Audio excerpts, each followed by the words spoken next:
Om Vishwandarpana Drishyamana Nagari Tulyan Nijantargatam Pashyannatmani Mayaya Bahirvodbhutam Yatha Nidraya Yasakshat Kurute Prabodha Samaye Swatmanamevatvayam Tasmai Shri Guru Murtaye Nama Idam Shri Dakshinamurtaye Narayanam Padmabhuvam Vasishtam Shaktin च तत्पुत्र Parasharam च Vyasam Shukam Gauda Padam Mahantam Govinda Yogindra Madhasya Shishyam Shri Shankaracharya Madhasya Padmapadam च Hastamalakam च Shishyam Tantotakam Vartikakaramanyaan Asmatgurun Santatamānatosmi Shrutismritipurananam Alayam Karunalayam Namami Bhagavadpadan Shankaram Lokashankaram Shankaram Shankaracharyam Keshavam Badarayanam Sutra Bhashya Kritau Vande Bhagavantau Punah Punah Parabrahmanishtham Swato Dharmanishtham Ahimsaikanishtham Swashishyai Sujushtam Yatinam Varishtham Gurunam Garishtham Dayanandarupam Madacharya Namah Shri Paramathaya Sansaradhyasanashine Shrotriya Brahmanishthaya Tasmai Brahmavide Namaha Sadashivasamarambham Shankaracharya Madhyamam Asmadacharya Paryantam Vande Guru Paramparam Om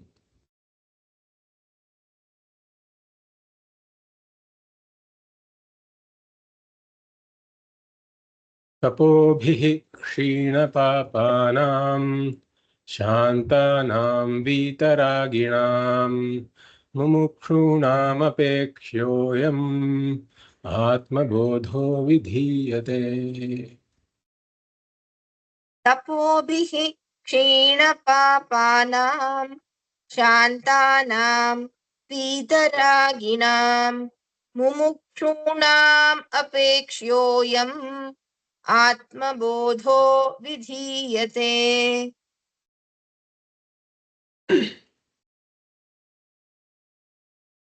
I welcome you all to the fourth class of the Atma Bodha series. In the first verse, we saw who an adhikari is and how an adhikari becomes an adhikari. Tapobhihi, through a life of tapas. And here, tapas means through a life of karma yoga. An adhikari becomes an adhikari. And what makes this person an adhikari? First of all, he is a mumukshuhu. A mumukshuhu is one who has discovered the problem of samsaraha. The discovery of the problem of samsaraha is the discovery that the struggle to gain this purnatvam, this unconditional fulfillment that I'm looking for, is a never-ending struggle when I'm looking for it in the realm of arthaha, kamaha, and dharma. So now the mumukshuhu has come to realize that through this pursuit of arthaha, kama, and dharma, I cannot gain this purnatvam. So he is now looking to gain this purnatvam through some other means other than arthaha, kamaha, and dharmaha, although it is not yet entirely clear to him what that means is and how to go about it. So such a person is a mumukshuhu. And the fact that he has discovered that arthaha, kamaha, and dharmaha cannot lead me to the purnatvam that I am seeking for, that what cannot lead me to purnatvam, the clarity is there, the maturity is there, and therefore he is also a viveki. So he doesn't have the defects of the intellect that cause delusions in terms of priorities and goals of life. So for him, artha, kamaha, and dharma is no longer the predominant goal of life. So he is a viveki, and such a person was called a kshina papa.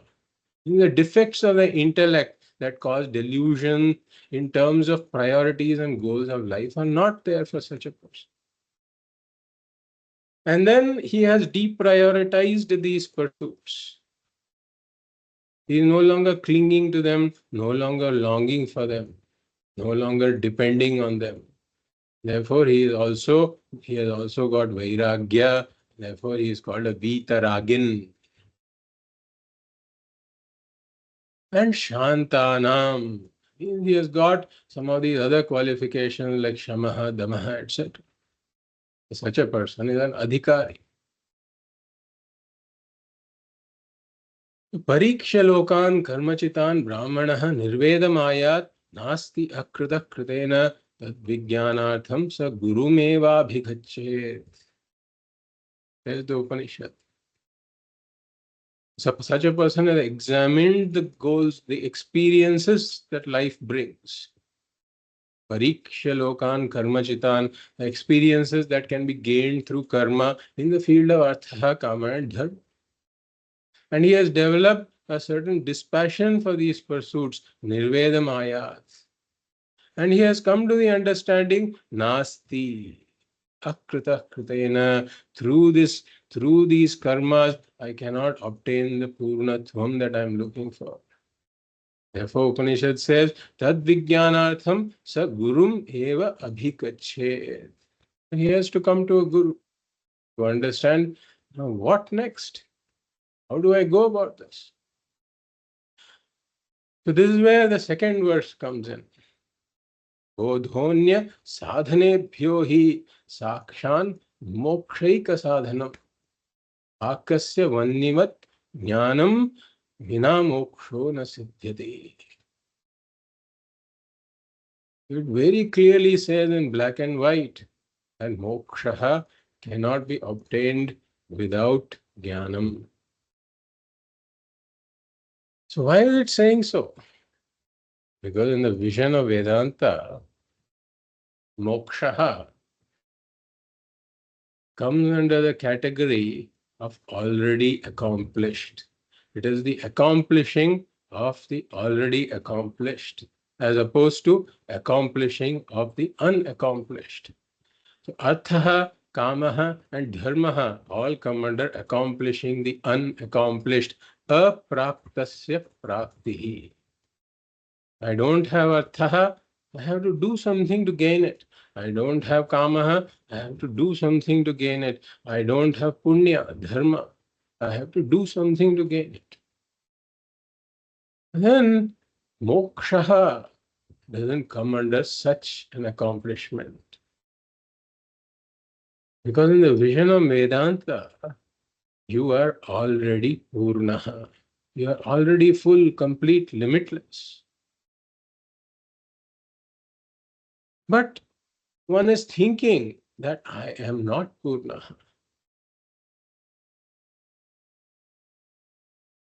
So consider, like we saw the example of the lady with a necklace on her neck. For some reason, she thinks the necklace is lost. So in this case, the only thing that can solve her problem is the knowledge that the necklace was never lost to begin with. The necklace is right where it should be on my neck. So I don't even have to seek for it. So in such a situation, if she engages in karma, if she engages in actions that involve looking for a necklace under the bed, in the kitchen, all over the place, that seeking will never end. That seeking will end only with the knowledge that the necklace was never lost to begin with. The only thing that is creating the illusion that what I am seeking to accomplish is not accomplished is ignorance. Ignorance is creating the illusion that what I am seeking to accomplish is not accomplished. Ignorance is creating the distance between the seeker and the sought. The seeker is the lady with the necklace. And what is she seeking? She is seeking to become the lady with the necklace. but she is already the lady with the necklace. Similarly, Vedanta says that you are already Purnaha. But since you don't know that you are Purnaha, you have taken yourself to be Apurnaha, and then you are engaging in all of these different pursuits in order to become Purnaha. And this seeking to become Purnaha will never end until one comes to the clear knowledge that I am already Purnaha. I don't have to seek anything at all in order to become Purnaha. Therefore, jnanam vina moksha na siddhyati. So what about all the other sadhanas? It says anya sadhanebhyo hi, compared to all other sadhanas. Bodha sakshan mokshaika sadhanam. That is, knowledge is the direct means for moksha.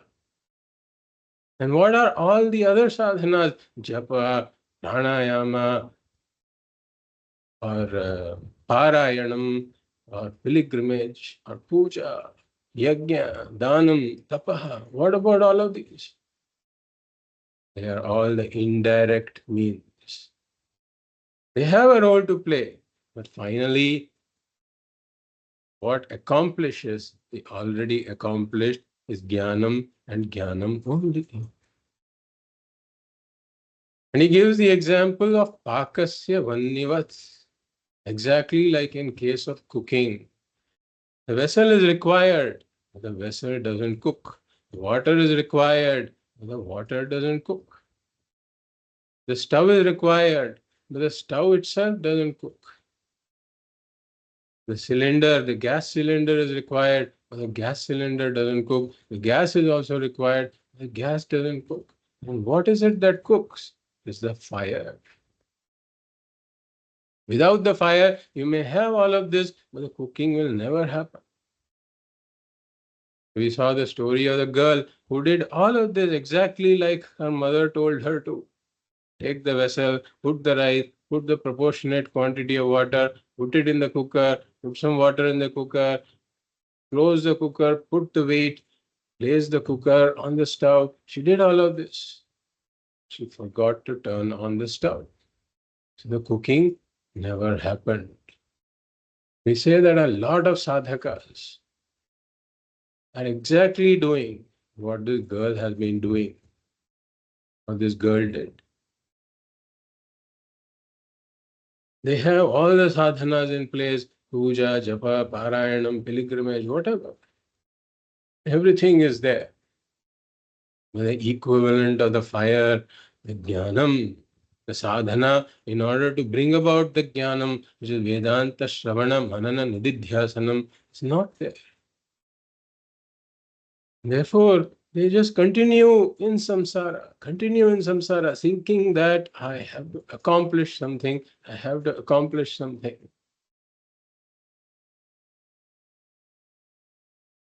And like we saw, many people actually develop a certain allergy for jnanam, a certain allergy for the study that involves, that leads to this jnana, which is very unfortunate.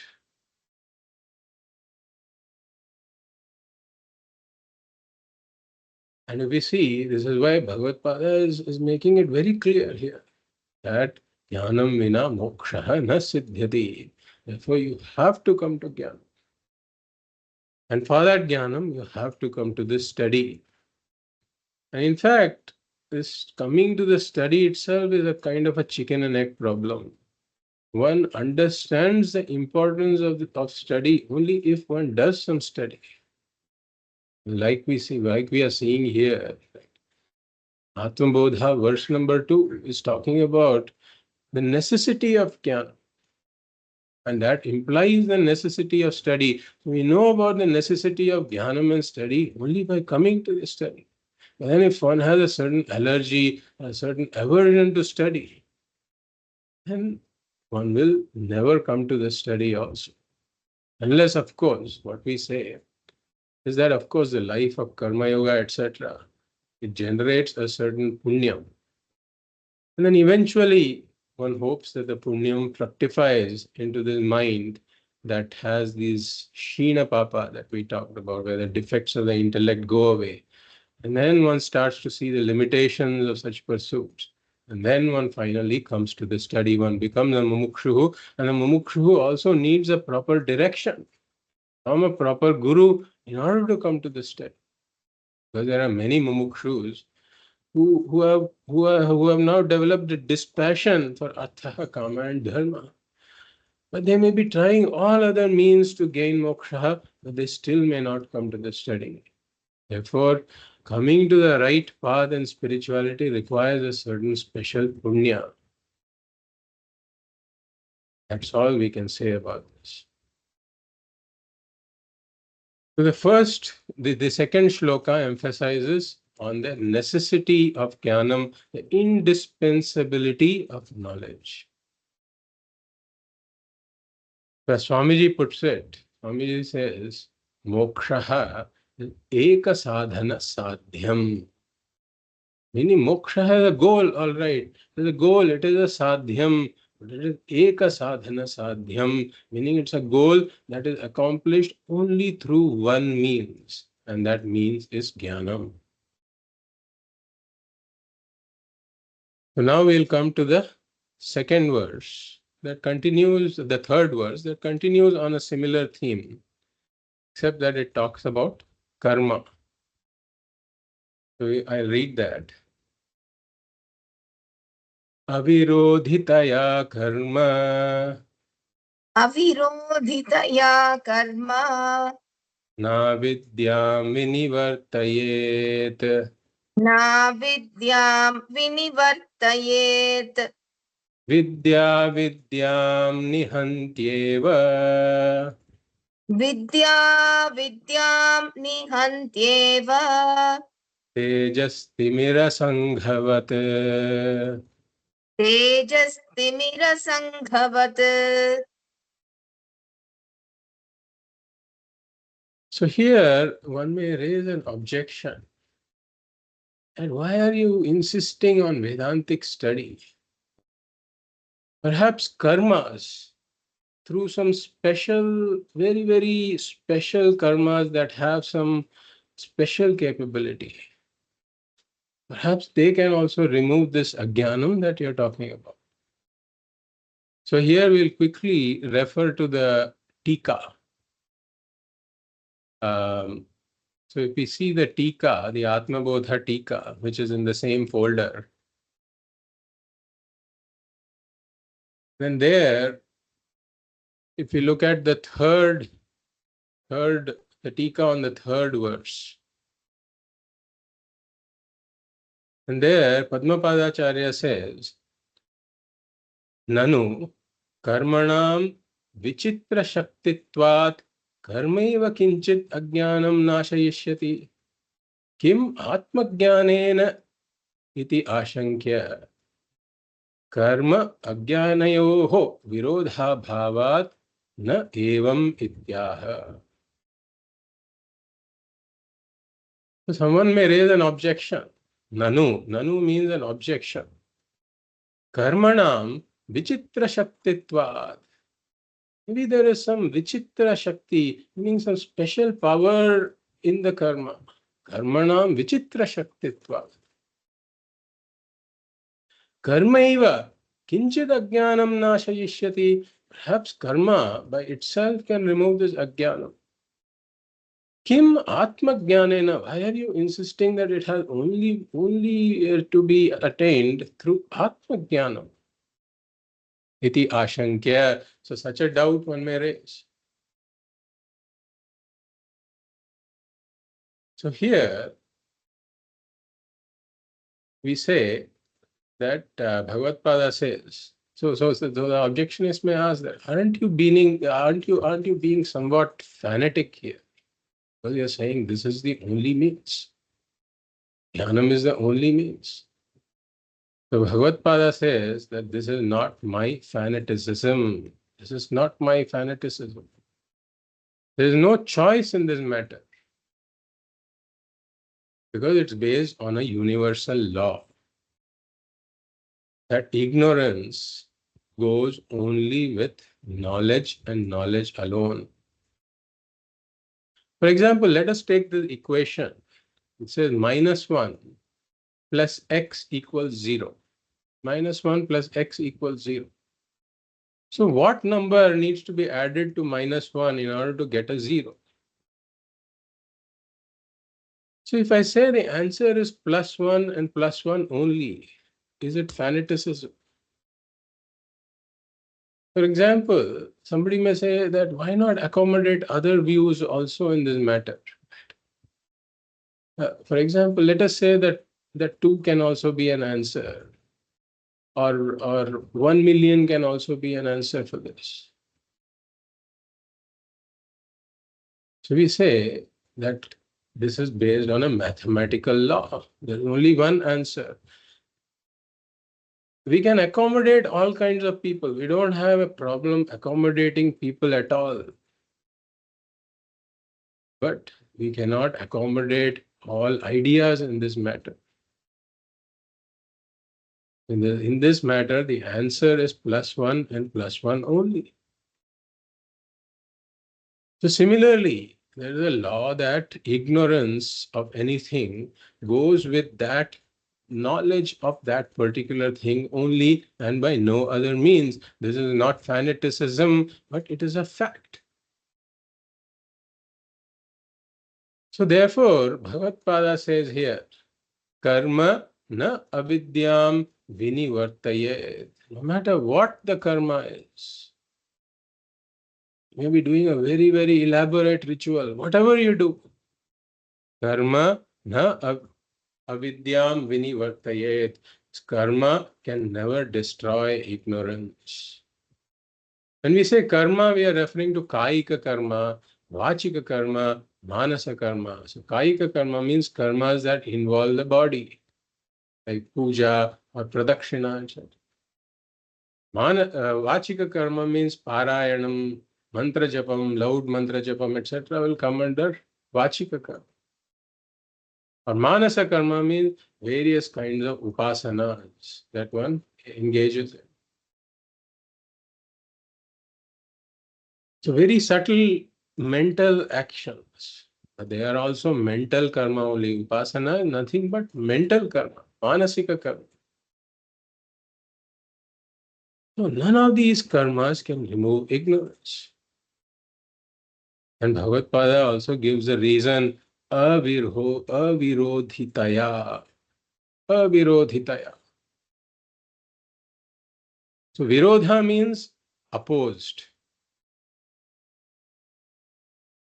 So avirodhitaya means because it is not opposed. It is not opposed to ignorance. Exactly like any other answer other than +1 is not opposed to -1. No matter what you add, it will never cancel out.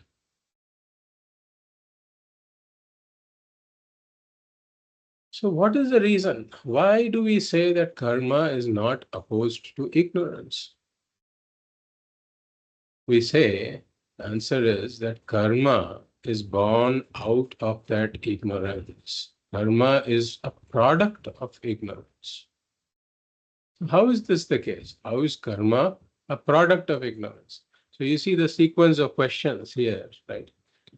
The first statement is, pratigya statement is that karma cannot destroy ignorance. So you ask why?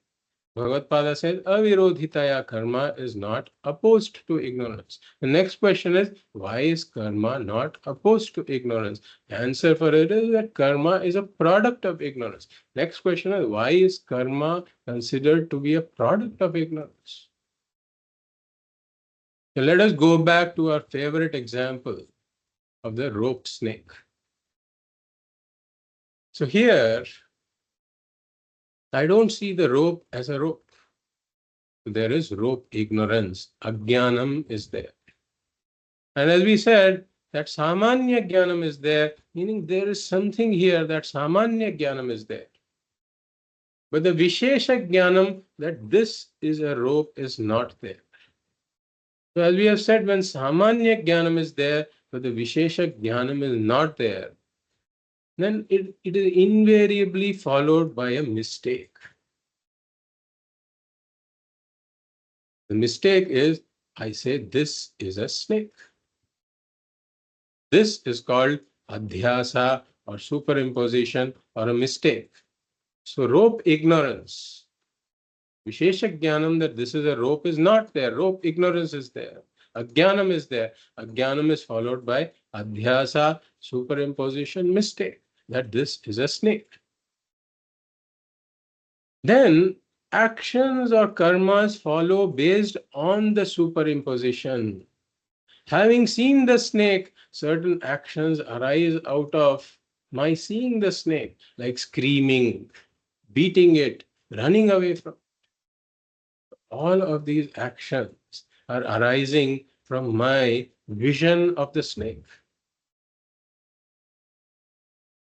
So we say that such actions are incapable of removing the snake or the rope ignorance, because they are born assuming that the snake is real. They are only a magnification or an amplification of the rope ignorance. They only preserve and reinforce the ignorance. They are not opposed to the false snake or the ignorance. So only the right knowledge, the Vishesha Jnanam that this is a rope, only that Jnanam removes this entire chain reaction. Like one domino falls and then that is followed by all the other dominoes falling. So when Jnanam comes in, that this is a rope, the rope ignorance goes, Ajnanam goes. When Ajnanam goes, the adhyasa or the superimposition goes. The idea that this is a snake goes. And then when the idea that this is a snake goes, then all the actions that ensue, that follow, that are born out of the idea of the snake, those actions also go. Once one has seen that it is a rope, one is no longer going to scream, no longer going to beat it, no longer going to collect this crowd. So we can see very clearly how all of these actions are a product of ignorance. So now let us replace the rope with me, this I, myself. Now I have the samanya jnanam that I am, but I lack the vishesha jnanam of who I am. So in this scenario, I don't see myself as I am. I don't know myself basically. Vishesha jnanam is missing, so atma ajnanam is there. Self-ignorance is there. So this ignorance, Atma Ajnanam, is followed by a superimposition, mistake, adhyasa about myself. So I say I am deficient, I am wanting, I am inadequate, I am apurnaha. This is the adhyasa. This is the superimposition. And then there is actions that arise out of my idea that I am apurnaha. Seeing myself as apurnaha, and since I cannot stand being apurnaha, I want to become purnaha, and therefore there are karmas that arise from the need to become purna. But we say that all of these karmas arise from the adhyasa. They are born out of the adhyasa. They are incapable of removing this apurṇatvam. They are incapable of removing this apurna I. Because they are born assuming that the apurna I is real. They are only an amplification or the magnification of my self-ignorance. They only preserve and reinforce my ignorance. They are not opposed to this apurna I because they are born out of this apurna I. avirodhitaya. That's why karmas are not opposed to the ignorance. So what is the sequence here? Atma Ajnanam or avidya is there. Out of avidya, this adhyasa of apurṇatvam comes about. Out of this apurṇatvam, there is a need to become purnaha. I see myself as apurnaha, so I have to become purnaha. This is the kama or desire to become purnaha. And out of this desire to become purnaha arise the various actions. So if we look at the father of action, the father of karma is kamaha, or this desire to become purnaha. Now what is the father of this desire to become purnaha? It is my sense of apurṇatvam, this idea that I am apurnaha. And how does this idea that I am apurnaha originate? Because of avidya or atma ajnanam. So the mother of this idea that I am apurnaha is this atma ajnanam. So we see the child of Atma Ajnanam is apurṇatvam. The child of apurṇatvam is this desire to become purnaha, and the child of the desire to become purnaha is karma. So karma is the great grandchild of avidya. Avidya is karma's great grandmother. So karma has the same DNA. It's from the same clan. This clan of ignorance, this family of ignorance, it shares the same DNA as ignorance. Ignorance, the DNA of ignorance perpetuates from generation to generation. So all these actions that are a product of ignorance, they are not opposed to ignorance. They cannot destroy this ignorance DNA because they are carrying the ignorance DNA. They only amplify, magnify, reinforce, and preserve the ignorance. That is why we say that karma, such karma binds. It is not capable of freeing me from this bondage that arises because of ignorance. So in spite of all these accomplishments, doing this karma, that karma, accomplishing this in the field of arthaha, kamaha, and dharmaha, I remain apurnaha, avirodhitaya. These karmas are not capable of removing the root cause, which is ignorance. So only the jnanam and jnanam alone that I am purnaha, it decimates this entire chain reaction. When one knows that I am purnaha, when this vishesha jnanam comes in, that I am purnaha, then it removes the sense of apurṇatvam altogether. When the sense of apurṇatvam goes, there is no desire to become purnaha. The kamaha goes. When the kamaha to become purnaha goes, all the karmas that follow from this desire to become purnaha also go. So jnani never does anything in the world in order to become purna. Because he knows I am already purna. So karma avidyam na vinivartayet. Karma can never destroy, karma can never remove ignorance. Why? It is not opposed to ignorance. Avirodhitaya.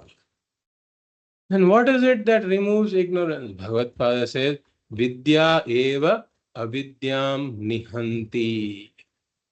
And knowledge alone removes this avidya. This is the law. And knowledge alone removes ignorance. For many goals, there are multiple paths to achieve that goal. For example, if one has to go to the Kumbh Mela, this was happening a few months ago. So a lot of people had this question, how do I go to the site of the Kumbh Mela? So then there are multiple ways to get there. You can go to Varanasi and then take a car from Varanasi, or you can go to Lucknow and then drive from Lucknow to the site of the Kumbh Mela, to the Triveni Sangam. Or you can go to Prayagraj directly, and from Prayagraj you can drive to the Triveni Sangam. And at that point, everybody was thinking about what is the best route to get there to avoid all the traffic jams, etc. So when you have to reach some place, then there are multiple paths to get there. But for some goals, multiple paths are not there. For some goals, so this kind of a goal where I have to get to the Kumbh Mela can be called a multi-pathed goal. Multi-pathed goal. There are multiple paths to get there. Aneka sadhana sadhyam, as Swamiji puts it. Some goals are aneka sadhana sadhyam, meaning that some goals can be reached through multiple paths.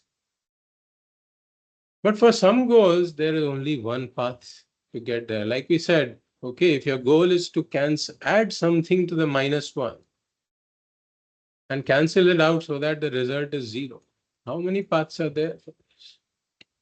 There is only one path, add a +1. So removal of ignorance also falls under this category. If somebody says you're being fanatic, you are saying that I should add only plus. You're saying you should add only +1 to this, -1 to get a 0. You're being fanatic.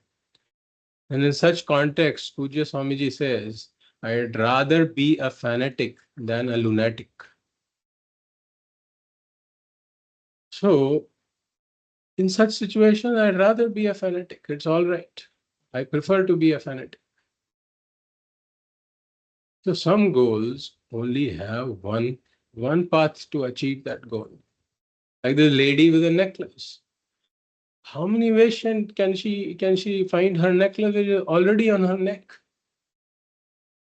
Only solution. Know that it's already on your neck. All of your seeking for other solutions stops with that knowledge. So when ignorance is the problem and knowledge alone is the solution, that's why Bhagavad Pada is saying vidya eva avidyam nihanti. That eva is basically Bhagavad Pada saying I'd rather be a fanatic than a lunatic. And there's only one means for this.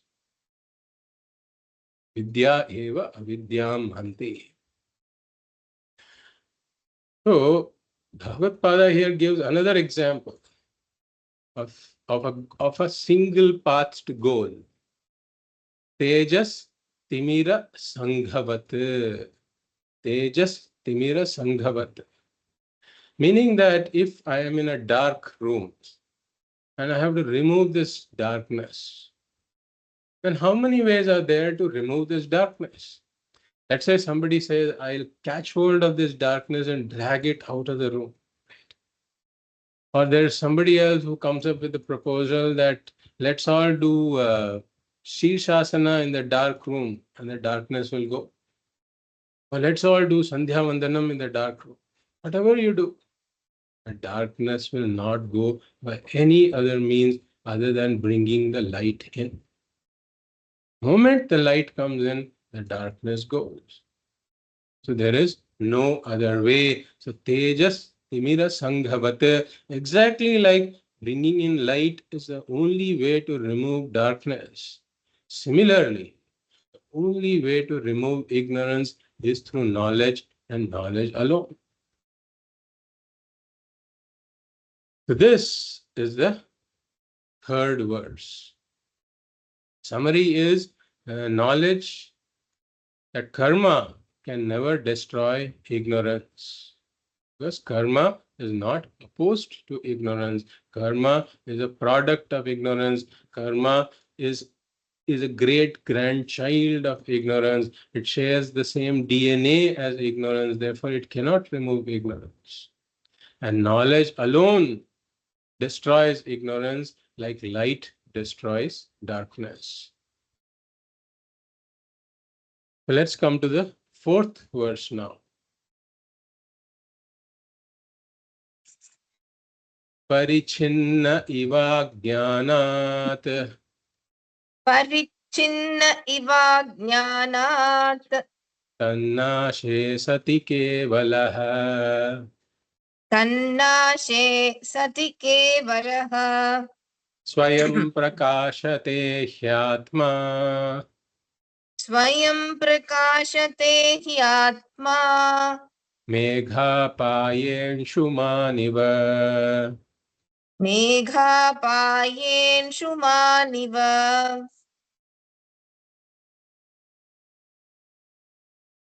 So, Vedanta asserts that if apurṇatvam, I am saying that I am apurnaha, I am deficient, wanting, inadequate, apurnaha. So if apurṇatvam was really my nature, apurṇatvam is really by my nature, then I can never become purnaha. Exactly like we say fire is hot. Heat is the nature of fire. So we have identified the true nature of something, like heat is the nature of fire. Then we will never ever be able to make fire something other than hot.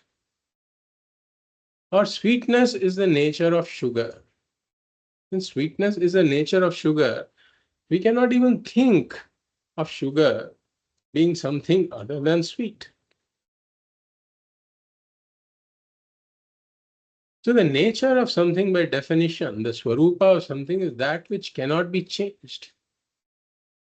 So if apurṇatvam was my nature, then I can never become purnaha no matter what I do. No matter what I do. Then moksha would become impossible. There would be no hope for moksha at all. So what Vedanta is teaching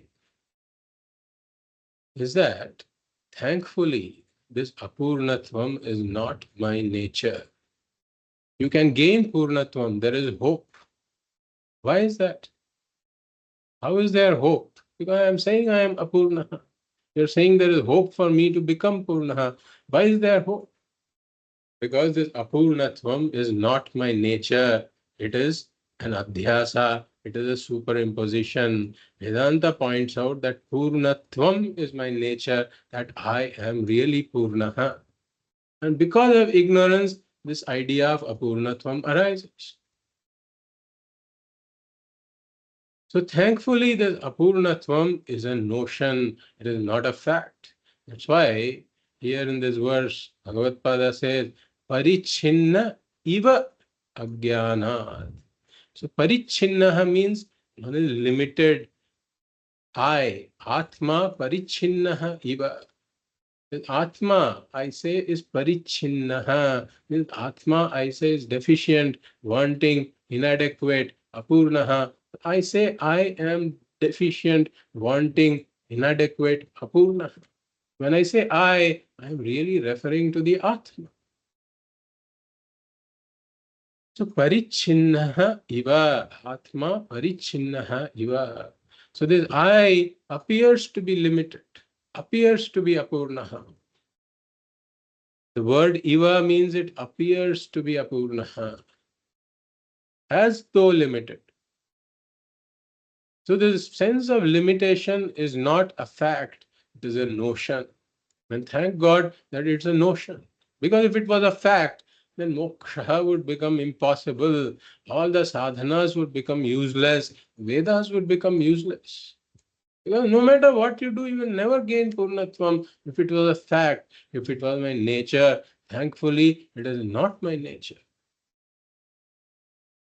Why does this notion of apurnatvam arise? Parichinnaha iva ajnanat. Ajnanat here means atma ajnanat. It arises because of self-ignorance. The ignorance of my fullness, completeness, limitlessness. This ignorance is the root cause.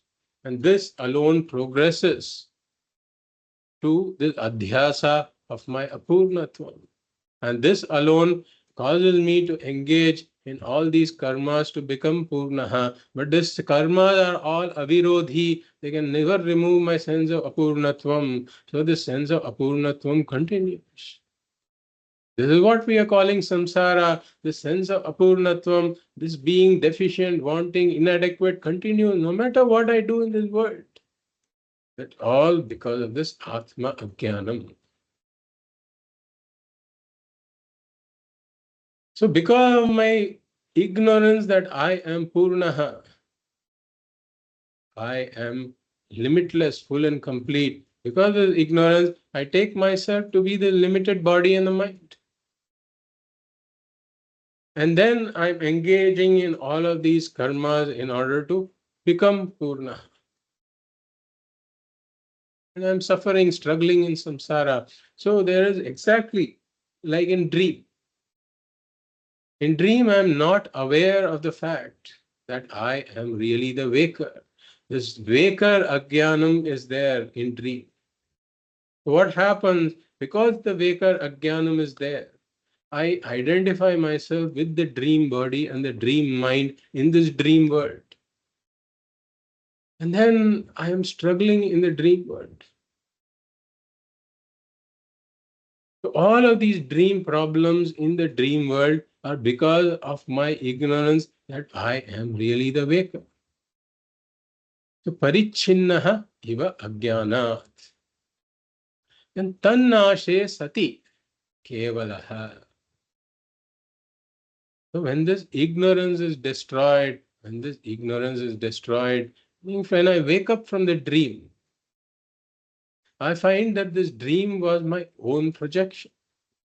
When I really find that I am the waker, not this dream individual I had taken myself to be, then I realize that the entire dream world has emerged out of me. The entire dream world was sustained by me, and the entire dream world went back into me. So, as the waker, I am the creator of the dream world, sustainer of the dream world, and the resolver of the dream. And I find that I am liberated from all of the problems of the dream world. Once I have woken up, once I identify that I am really the waker. Tannashe sati. So when this ignorance is destroyed, then kevalaha. I see that I alone am in relation to the dream world. The dream world was never separate from me. I am the waker, and this dream world was dependent. The entire dream world is dependent upon me. So similarly, here as well, when the Atma Ajnanam goes, Tannashe Sati Kevalaha, meaning I come to the understanding that I belong to a higher order of reality. And the entire world belongs to a lower order of reality. I am Satyam, this entire world is Mithya. I alone have independent existence. This entire thing is dependent upon me for its existence. I belong to a higher order of reality. This is in a lower order of reality. Everything here, including my own body and mind. And what is in a lower order of reality cannot touch the higher order of reality. Exactly like the coming and going of ornaments can never fundamentally affect the gold. The mirage water can never affect the sand, can never wet the sand. The dream can never affect the waker. Exactly in the same way, this entire world cannot affect me because I alone am really speaking. Kevalaha. I alone exist. All of this only appears to exist. It depends upon me for its existence. I am Satyam. Everything else is Mithya. Atma Satyam Tadanyat Sarvam Mithyati. So Atma is Kevalaha. Therefore only I am Purnaha. I see myself as full, complete, limitless. It's not that I become, I understand that I was always full, complete, limitless, but because of my ignorance, I had identified with the limited equipments and thought that I was limited, apurna. And therefore, as this Satyam, I understand that I am eternally liberated from all mithya, eternally liberated from all that is mithya. Because nothing can touch me, nothing can affect me at all. Therefore, Kevalaha, I alone exist independently, I alone am. This is the knowledge that one comes to Tannashe Sati when the Atma Ajnanam goes. And then Swayam Prakashate hi Atma Megha Payen Shuman Iva. The Swayam Prakashate hi Atma. So here there's a somewhat subtle discussion that we need to get into in order to understand Swayam Prakashate hi Atma.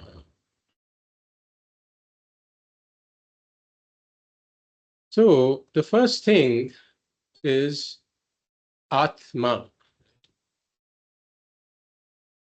So in Tattva Bodha we saw this. Atma kaha स्थूल सूक्ष्म कारण शरीराद व्यतिरिक्तः पंचकोशातीतः सन् अवस्थात्रय साक्षी सच्चिदानंद स्वरूपः सन् यस्तिष्ठति स आत्मा.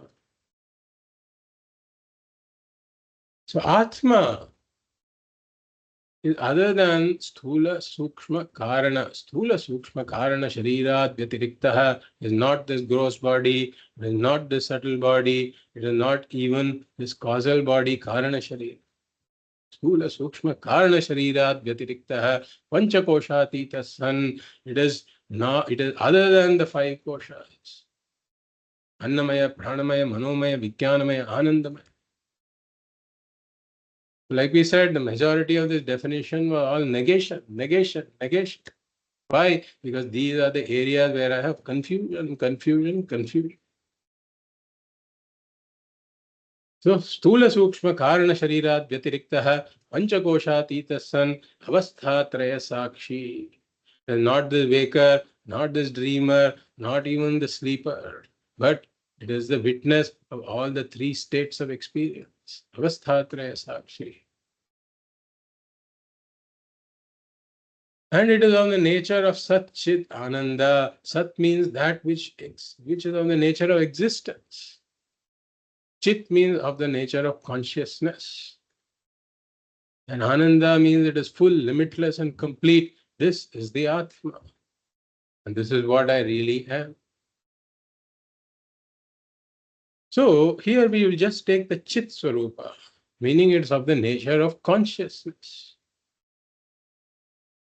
So I say that this body is conscious, the mind is conscious. I use all of these ideas. I say all of this. But then we say that the body and the mind, etc., they have borrowed consciousness, exactly like this moon doesn't have inherent consciousness of its own. The body, etc., has got borrowed consciousness. Then what is the source of the light? In the context of the moon, it is really the sun that is self-luminous. So I talk about this body and the mind being conscious, being able to know things. But then we say that even this body and the mind, they have borrowed consciousness, exactly like the moon has got borrowed luminosity. And what is the source of this consciousness? We say it is the Atma. That's why Atma is said to be Chit Swarupa. Atma is of the nature of consciousness. Just like sun is self-luminous, Atma is the only entity that has consciousness as its nature. Sun, we can say, in a manner of saying that light is the nature of the sun. And the moon's light is not its own inherent light, it is borrowed light. Here, Atma is on the nature of consciousness. The body, mind, etc. have got borrowed consciousness. So the body and the mind are luminaries, but they shine with borrowed consciousness. And therefore, they are the body and the mind, the senses and the mind, etc., when they come together, they are able to illuminate objects of this world. But the illumination of the objects of the world is borrowed from the senses. The illumination of the senses is borrowed from the mind. The illumination of the mind itself is borrowed from Atma. Atma is the only entity that is inherently conscious, that is self-shining. So, Swayam Prakashate hi Atma. So now, this is some background about the Atma and how we say it is self-luminous. Sense that it is the only inherently conscious entity in the entire world. Everything else that appears to be conscious has got borrowed consciousness. Now, if we look at how we know anything in this world, how do we know anything, right? So a pot, let's take a pot for example. Now a pot is called Jada Vastu. It doesn't have any inherent consciousness of its own, and it also cannot make itself known to me. Like if I close my eyes, there is no way the pot can enter my mind and make itself known to me. It's impossible. So in order for me to know the pot, I have to open my eyes, and my eyes have to contact the pot. Then a modification takes place in my mind. The pot thought takes place in my mind. It's called ghatakara vṛttihi. Ghatakara vṛttihi. Vṛttihi means modification of the mind. Modification of the mind takes place, and that takes the form of the pot. The pot thought, ghatakara vṛttihi, takes place that has the form of the pot. Now, there are two things that happen when the ghatakara vṛttihi takes place. The first thing is that the pot ignorance gets removed. Vishaya avarana nivrittihi. Vishaya avarana nivrittihi takes place. Whatever is the Vishaya, the pot in this case, the ignorance of the pot is removed. The first thing. The second thing that happens is that the pot shines in my consciousness. Vishaya prakashaha. So Vishaya avarana nivrittihi and Vishaya prakashaha. Two things happen. Now, Vedanta talks about this in some more detail. It talks about how exactly these two things happen. What is the process involved? So we said that the vṛttihi takes place in the mind. So there are two things that happen here. One is that the moment my sense organs come in contact with the pot, then there is initially a vṛttihi. That vṛttihi pervades the form of the pot. It pervades the form of the pot. So this is called vṛtti vyāpti. The thought pervades the pot. It's called vṛtti vyāpti. In this vṛtti vyāpti, Vedanta says that it destroys the pot ignorance. Vishaya avarana nivrittihi happens through vṛtti vyāpti, when my thought pervades the pot and takes the form of the pot. But then what is the thought? The thought is mind. And mind is also inherently jada vastu. It doesn't have any inherent consciousness of its own. So the vṛtti pervading the pot is in some ways painting one material with another material. Just painting one jada vastu with another jada vastu is not going to result in knowledge. How does knowledge take place? We say there is another step involved. We also discuss that the mind is subtle matter. It is sukshma. It is made of the sukshma panchabhutas. The sukshma panchabhutas have the capability of reflecting this consciousness. That's what we call borrowed consciousness. Exactly like the moon's luminosity is borrowed. The sukshma mind borrows consciousness from Atma. So when this thought pervades the pot, this thought is imbued with this borrowed consciousness. So this borrowed consciousness also pervades the pot. This is called Phala vyāpti.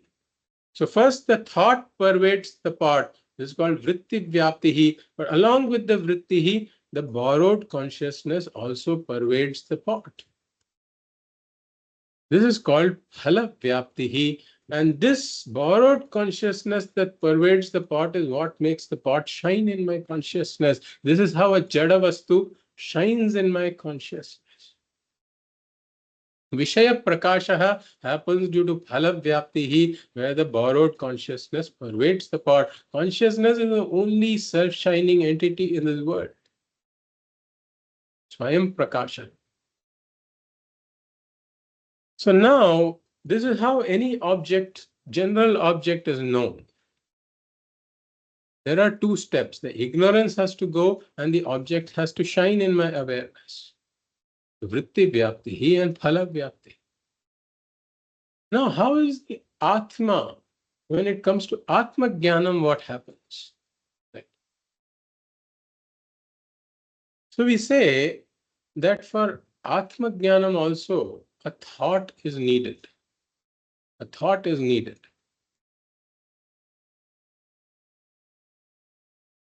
So a thought has to arise in the mind, and this thought is called the Atma Akara Vṛttihi, Atma Akara Vṛttihi. It has several names. Atma Akara Vṛttihi, Brahma Akara Vṛttihi, Akhanda Akara Vṛttihi, or Aham Brahmasmi Vṛttihi. This thought has to arise in the mind. So really speaking, we say that any unknown object is concealed by ignorance. So ignorance is like a cover that conceals any object. So in case of the pot also, if pot ignorance was there, when I have closed my eyes, I have not seen the pot, then pot ignorance conceals the pot. That's why the pot cannot present itself to me. So vṛtti vyāpti removes this pot ignorance. When the pot is pervaded by the thought, the pot ignorance is removed. And phala vyāpti then makes the pot shine in my consciousness. Now, Atma is also concealed by Atma Ajnanam. That's why we say Atma is not properly known.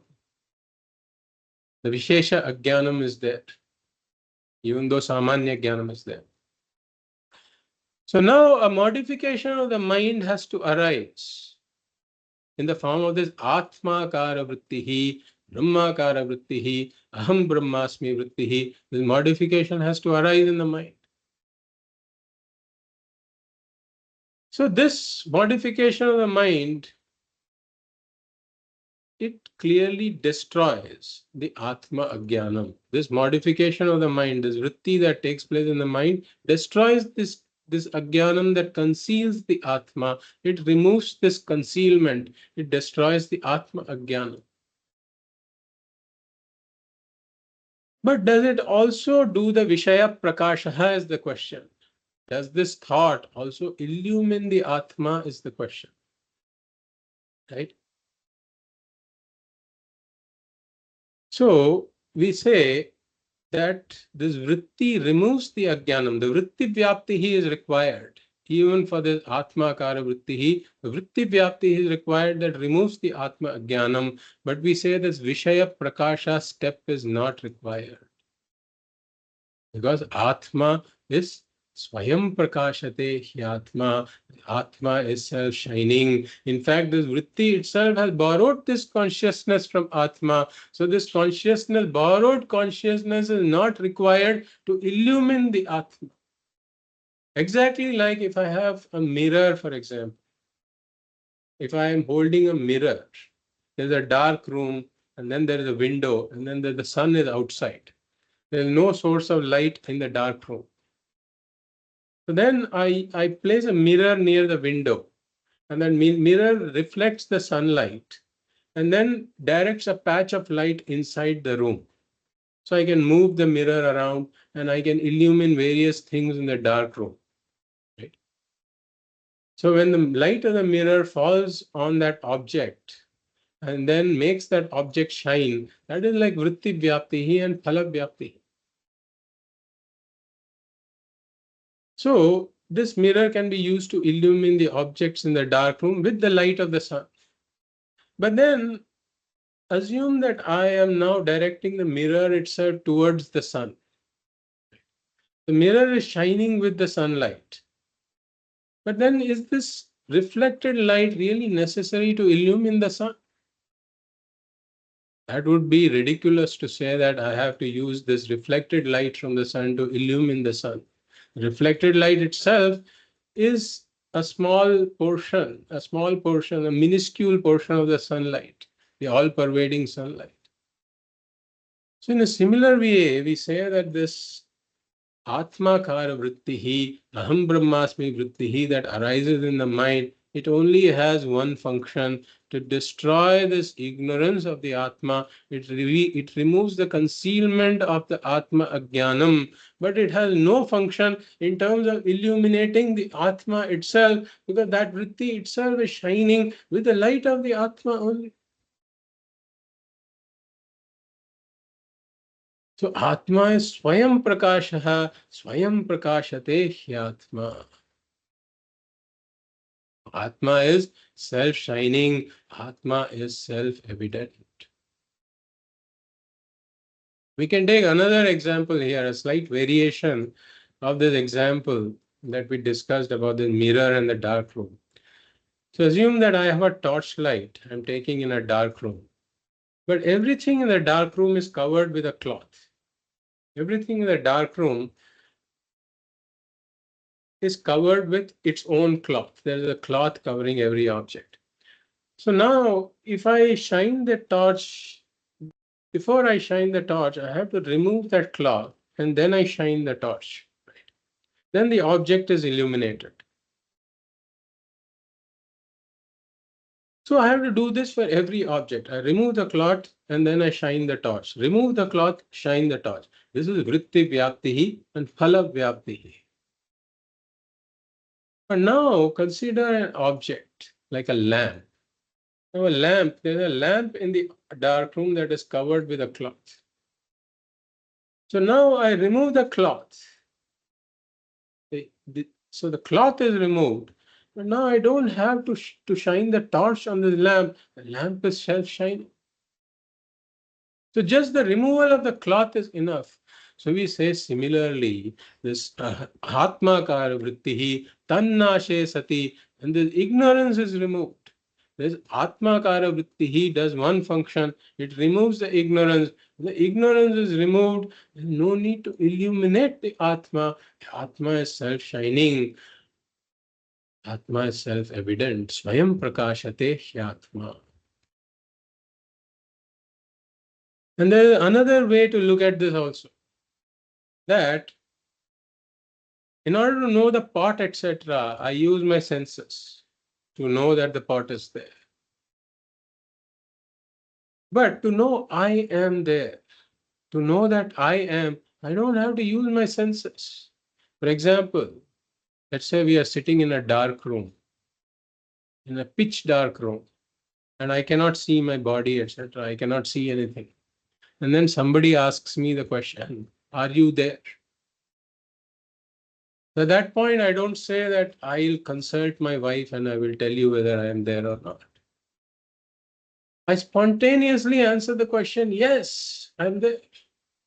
I have absolutely no doubt whether I am there or not.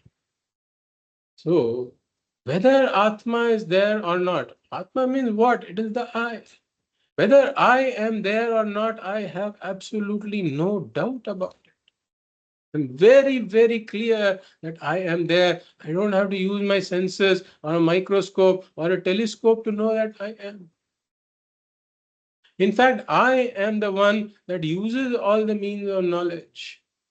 I am prior to using all my means of knowledge. Before I can use my eyes, ears, tongue, nose, whatever it be, Shabda, Sparsha, Rupa, Rasa, Gandha. Before I can use any of my senses to know anything, I have to know I am there. And I know that I am there spontaneously. Because Atma is Swayam Prakasha. I don't need a means or knowledge to know that I am there. Swayam Prakashate Hyatma. But the problem is that so this is why we say Samanya Jnanam is there. Samanya Jnanam is spontaneous. Nobody has any doubt that I am there. So we don't say Vedanta is required in order to know the Atma is there. We don't need Vedanta to know that I am there. Vedanta is not required to establish the existence of the Atma. Every human being knows I am without any Vedanta or without any means of knowledge. The problem is I don't know who I am. And that is why Vedanta is required. So in absence of this Jnanam, I have Ajnanam. And when Atma Ajnanam is there, I don't stop with the I am. I make the mistake, I proceed to the step of the mistake. Ajnanam is always followed by adhyasa, and therefore I say, I am tall, I am short, I am fair, I am dark. Annamaya kosha adhyasa. I say, I am emotional, I am angry, I am sad, I am happy. So some of these things are these Manomaya kosha adhyasa. I am hungry, I am thirsty. Pranamaya kosha adhyasa. I am the doer, I am the enjoyer. I am the sleeper. All of this is this Vijnanamaya, Anandamaya kosha adhyasa. So I am always superimposing something or the other, saying I am this, I am that. This is why I also end up with I am apurnaha, I am deficient, I am wanting, I am inadequate. So we say that all of this superimposition happens.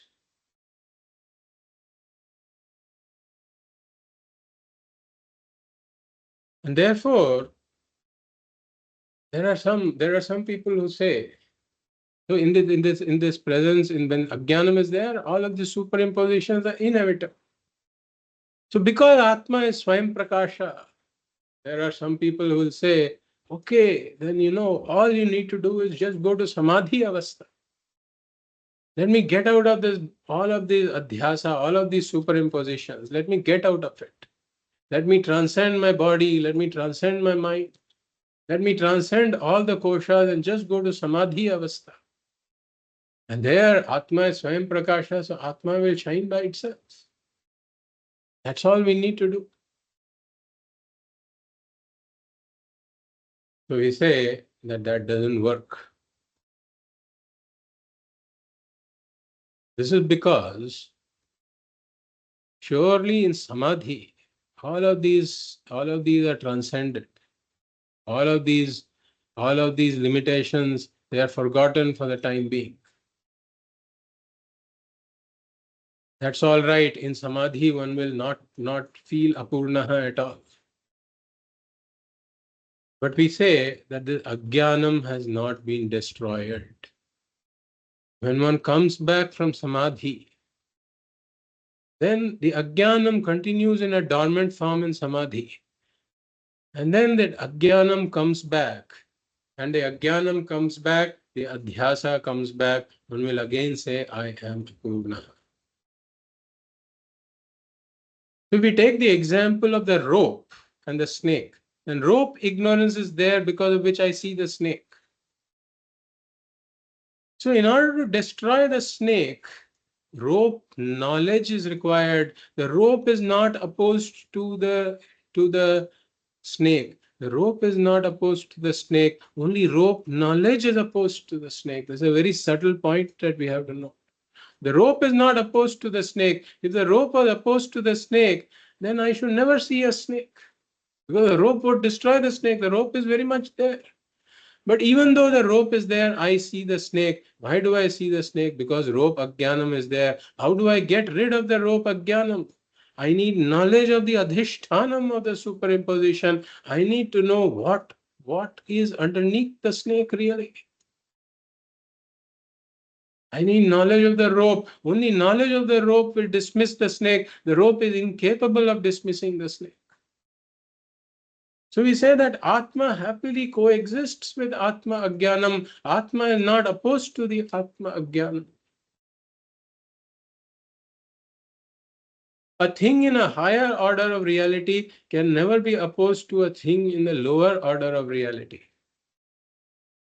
For example, if I have thirst in my dream, the real water by the bedside cannot quench the thirst in my dream. If I have a dream monster, then the real sword by the bedside cannot kill the dream monster. I need a dream sword to kill the dream monster. I need dream water to quench my dream thirst. If I have a wound in my dream, I need a dream ointment to heal it. The real ointment by the bedside is of no use in healing my dream ointment. Similarly, Ajnanam is in a lower order of reality.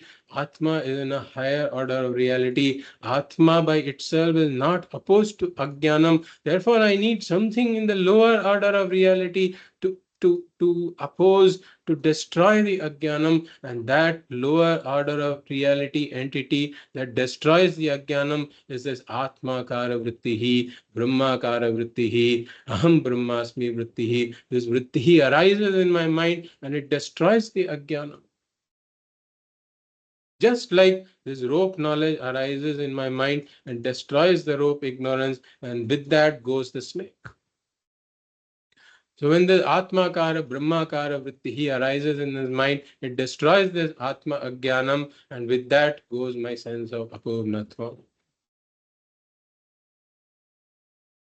So we say that this vṛtti is required. Directly going to Samadhi Avastha is basically saying you just have the Atma. The Atma is not opposed to Atma Ajnanam. The Atma Ajnanam continues. You have not yet gotten the Atmakara, Brahmakara, Aham Brahmasmi vṛtti that is needed to destroy the ignorance that has not yet come.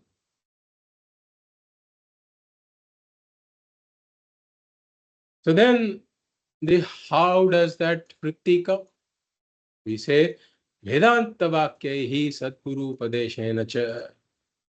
One has to do Vedanta Shravanam Mananam. Only through that the Atmakara vṛttihi will come. One has to be in the Jagrata Avastha. One has to listen to the Upadesha of the Guru along with Vedanta. That is when the Atmakara, Brahmakara vṛtti arises. The Mahavakya Vichara has to be done. So that is how this Brahmakara vṛttihi arises. And that is what destroys this ignorance. Tadnashe sati kevalaha. And then Bhagavad gives an example here. Megha payen shumaniva. Megha payen shumaniva. If you split this, it becomes Megha paye anshumaniva. So Bhagavad gives an example of Anshuman, meaning the sun. And Megha means clouds. Apaya means removal of the clouds. Megha paya means removal of the clouds. So let us say that there are clouds that are blocking the sun. So when the clouds are blocking the sun, one may say that the sun is dull. The sun is not bright. One may use such language. But then assume that a wind comes. The wind comes and then it removes the clouds. When the wind removes the clouds, then the sun shines brightly. We say the sun has now become bright. But when the clouds were removed, did the removal of the clouds have any role to play in increasing the brightness of the sun? Sun was always shining as it was. When the clouds were there, also the sun was shining. When the clouds have been removed, the sun is still shining the way it was. There has been no change in the sun at all. The sun is Swayam Prakashate, Anshuman. The clouds were just removed. That's all. All that was required for us to see that the sun is shining is that the clouds have to be removed. That's all. So similarly, the Atma is like the sun. The clouds are like the Atma Ajnanam. The Atma Ajnanam is concealing the full brilliance of the Atma. Because I have not known that Atma is Purna.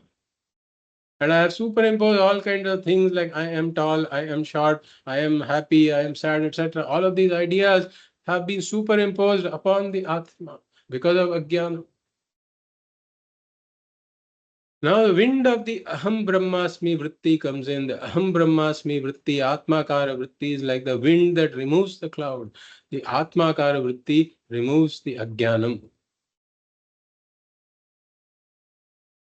And that's all that is required. The Atma doesn't need to be separately illumined. Just the Ajnanam has to go. The I am was there previously also. Even the ignorant person knows I am without any means of knowledge. Everybody says I am spontaneously.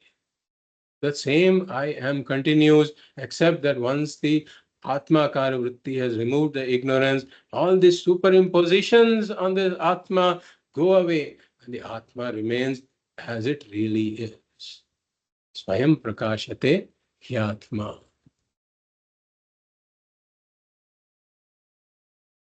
And like we said, the Atma Kara Vritti has to come through this Vedanta Shravana Manana Nididhyasanam. So this mumukshu who has discovered that I cannot gain this purnatvam through artha, kama, and dharma, he has now got some viveka, but he still may not be clear about what the means of gaining this purnatvam is. So these verses are telling that jnanam vina moksha na siddhyati. One has to come to jnanam.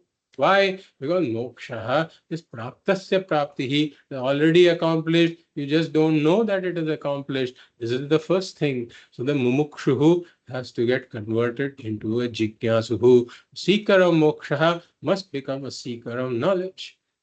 This is the first step.